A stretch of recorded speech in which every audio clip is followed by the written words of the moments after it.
on machine learning.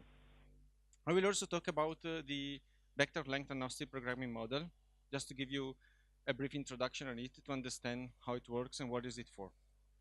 So, without any further ado, I hope you guys had coffee now because we will see some math. So, it's good if you have some caffeine in your blood. Now, let's start with a statement. So, the most expensive operations of any machine learning algorithm are matrix multiplications or some sort of it. So today I'm going to show you what we can do with SVE for matrix multiplication. And instead of giving you a complete introduction on SVE, we will talk for this initial part, we will talk only some of the key characteristics of SVE that I want you to be aware of. So SVE doesn't mandate a single vector length. It instead confines the vector length to be a multiple of 128 bits. It means that any CPU vendor can implement their own vector size in the registers of the CPU. And so a CPU vendor can decide to use 128 bits, which is the minimum, up to 2048 bits. The only constraint that they have is that the size must be an integer multiple of 128 bits. Now, let's use this for matrix multiplication, but first let's look at what matrix multiplication is. Everybody is aware of this. We are multiplying and accumulating B and A and B into the matrix C. So to compute a single element of C, we'll have to loop through the rows of I and the columns, a row of A and the column of B, and accumulate the results into the single element. Now this is very inefficient because we have vector units and we want to vectorize this code. Of course, I will skip all the part related to gem optimization that takes care of doing the proper cache level cache blocking, so to optimize for the cache levels of the CPU. So the first thing that we do when we vectorize this kind of algorithm, what? This is the wrong presentation. Yeah, you. I'm very sorry. This is the draft I've sent.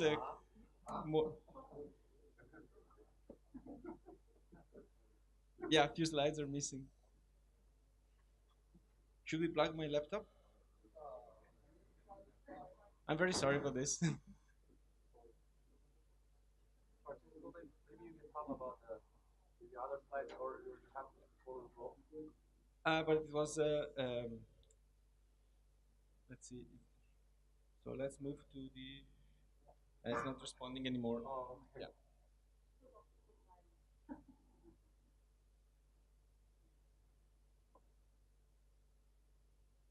Yeah, these are the right ones. That's okay. Yes. So we start vectorizing. We vectorize first in the along the columns, and we use vectors to load multiple elements from B and accumulate the result into an area of C. Now we can choose the number of vectors, registers that we want to use to do this vectorization in the column direction. And the other optimization that we can do here is to unroll this kind of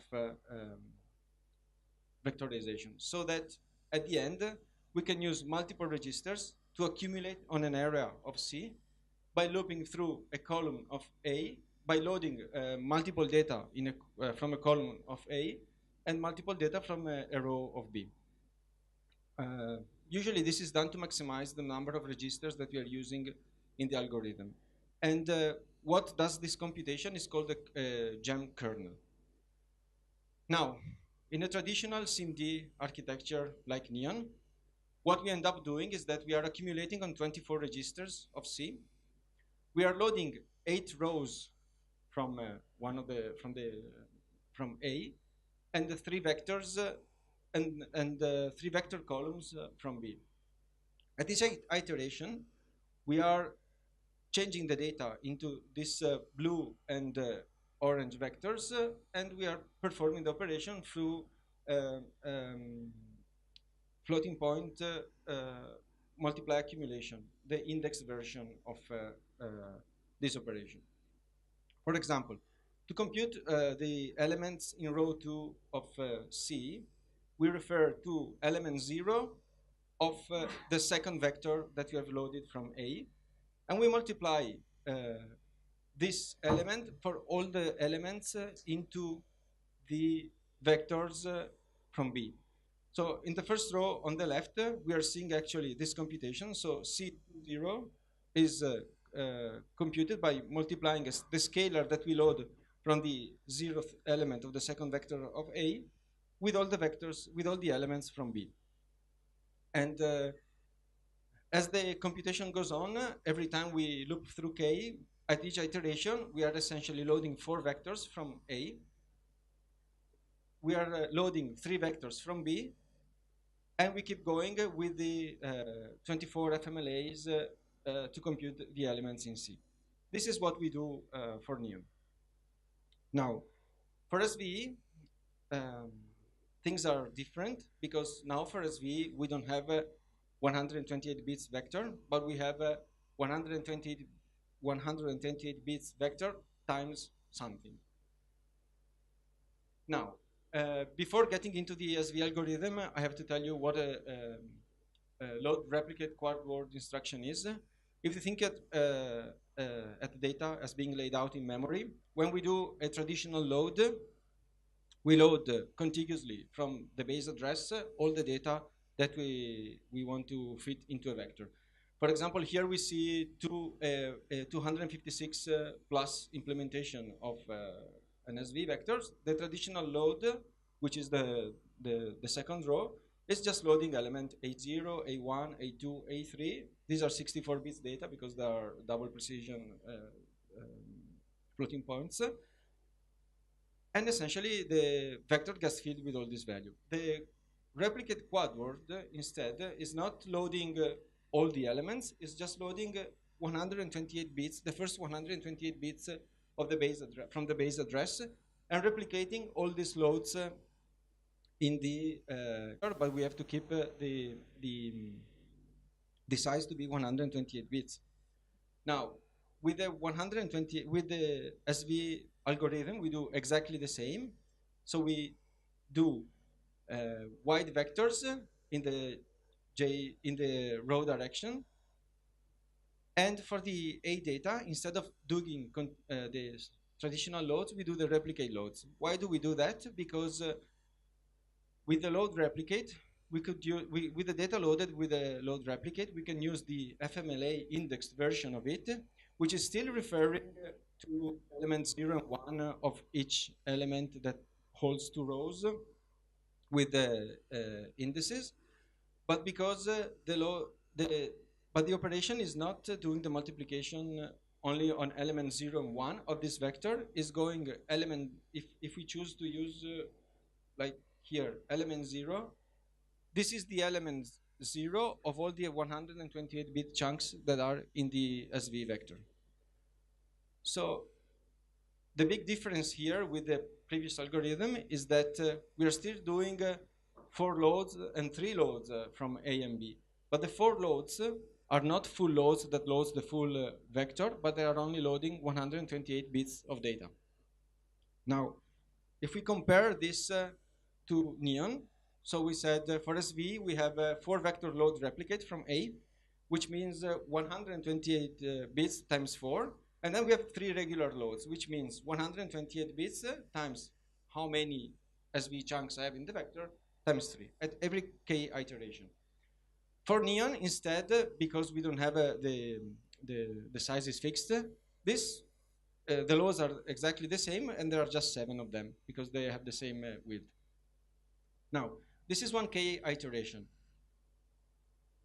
As when we go along k, the total C area that we compute for SV, the yellow part in this is the size of the SV vector times 3, because we are using 3 vectors for each row, times the 8 columns.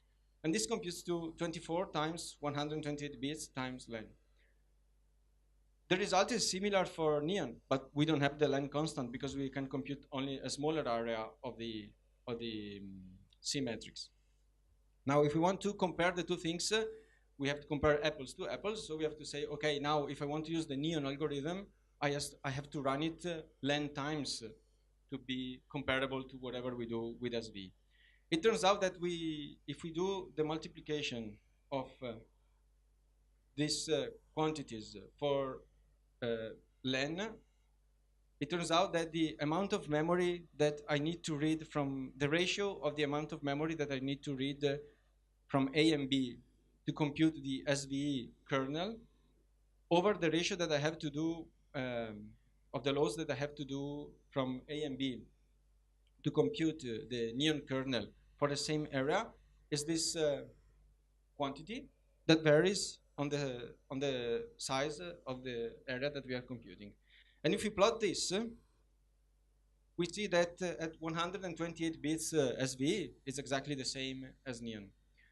But as soon as we start increasing the number of SVE chunks that we have in our implementation, the amount of memory that we need to read from A and B decreases.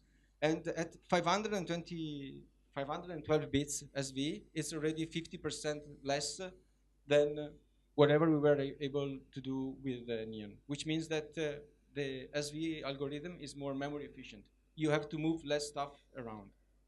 It plateaus to 50%, but this is already a very good result in terms of efficiency. And we see strong effects also at this level for the 256 bits implementation. Now, this is what we can do with DGEM. This was a DGEM algorithm, so double precision matrix multiplications. Now, plain GEM computation is not the only algorithm that is important for machine learning. We also have the low precision GEM algorithm, which is not really a matrix multiplication, it's more of a tensor operation. And it's very similar to matrix multiplication because to compute, spoiler, to compute the single element in C, we are still looping through the rows and columns of A and B. The difference is that the elements of A and B are usually seen as lower precision values that are multiplied. They are multiplied between them with a dot product, and then the result is accumulated without loss of precision in wider data. One typical thing that happens here is that you have 8 bits color channel. You want to reduce them into, you want to perform this operation and reduce them into 32 bits data. So in SVE, we have a specific instruction to do this. And of course, to get an efficient algorithm, we still have to load the data with parts of the data with the load replicate. But the way this operation works is that we have the data loaded from A with a load replicate. In this case, is 32. It's 8 bits data accumulating into 32 bits data. So we use the load replicate to all this. Let's call them quadruplets from the 4 rows that we are using from A. This is 128 bits because it's a load replicate. And then we use regular loads for B and C. The operation that we do here is that we can take these quadruplets and use an index dot operation that refers to each of the 4 lanes that are available in 32 bits subdivision of 128 bits data. And by using 4 times this instruction for each of the indexes that are part that describe the subdivision in the vector loaded with the load replicate, we essentially perform 1/4 of the operation that we would regularly do by loading the 8-bit data directly and then widening them into 32 bits data. So this is a very efficient way of computing the dot product, and it's very well suited for GEM low P operations. Okay, this essentially concludes the part on matrix multiplication, and I want to talk now about the vector length agnostic programming model that we use that we can use to program SVE code. So here we say with SVE we can use VLA, and we write once our code, and we can even just compile it once, and it will run on any machine. Now, this is good for writing once is good for software developers because you don't want to port your code to a new machine with a new CPU which has wider vectors. So it will your code will compile and run there nicely. It's also good for system deployers because it means that you don't have to port your ecosystem to a new machine. Everything will work out of the box if it's programmed with a VLA programming model. Let's go very fast here because we're running out of time. This is a loop, a simple computation. We all know how to vectorize this with Neo, hopefully. So the way you do it is that you load 4 elements. You progress the loop by 4 elements. You have to do some checks to make sure that you have enough elements to load. You do the multiplication, you store your stuff, and then you have the tail of the loop that you want to process the last elements. Now, with SVE, the first thing that you do is that you get rid of the loop tail and you get rid of the condition on the size of the element because you can use predication. So by using predication, you build up a predicate that tells you which lanes are the lanes active, and you predicate all the instructions that you are doing into the code, so that, for example, in the first iteration, if n is big enough, you will have all the lanes active, the green ones, and when you end up doing the last iteration, you might end up having a lane that is inactive, and you don't do any computation there. You don't need to process the last iteration is done with vector computations. Now, then you want to get wider. How wider do you want to go?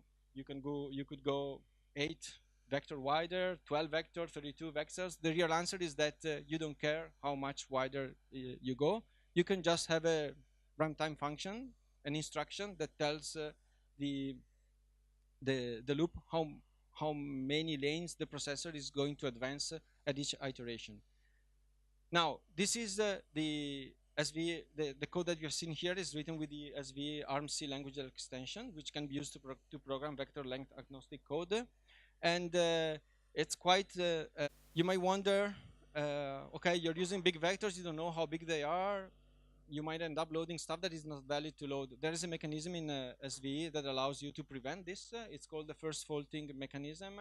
I won't go in detail here, but essentially you can, there are specific loads which are called first faulting load that update a register that tells which lane have been valid to load, and the load instruction doesn't fail, so there's no termination of the program.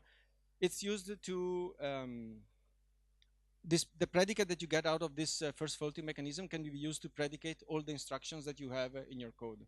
So essentially, it's adding more conditions, and it's making sure that you don't do any load and store operation in areas that where memory is not valid, because you have very big vector and you don't know their size.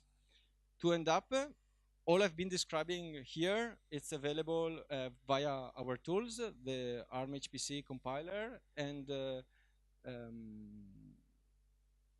yeah, so we can use this compiler to develop with the VLA vector length agnostic programming model. The code it generates, also the code that GCC generates is vector length agnostic, so auto-vectorization generates code that runs with these characteristics. And with this, I think I'm definitely over time. I'm actually finished, so I'm very glad I did it. And I'm happy to take questions if you have any, if we have time. You're just in time. Any questions? No? Okay. Or next. Okay. Thank you, Francesco.